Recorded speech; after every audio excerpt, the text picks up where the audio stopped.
Fakta Siti TKI nangis bahagia saat Ida Dayak sembuhkan penyakit Sahwang dengan penampilan baru.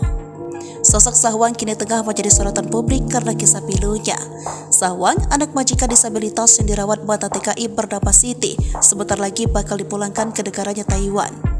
Belakangan seiring dengan sorotan publik, ada sejumlah channel YouTube yang menyebar informasi keliru sambil mengaitkan Sahwang dengan pengobatan Ida Dayak.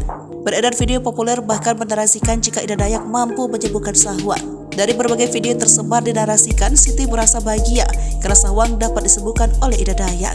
Video itu disebar oleh akun Doline berjudul "Tangis Bahagia Ibu Siti Melihat Sahwang Sembuh Setelah Ditangani Ida Dayak". Narasi dari video itu menyebut Sahwang sembuh dari penyakitnya usai menjalani sejumlah pengobatan.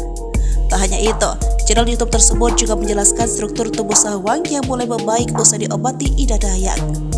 Mendengar isu dirinya bertemu Ida Dayak, Siti Aisyah memberikan jawaban. Dilansir dari tribunnewsbogor.com, siaran langsung live Siti Aisyah di TikTok, pengasuh Sahwang itu tegas membantahnya. Siti menyebutkan, kabar Sahwang diobati Ida Dayak hanyalah bohong belaka.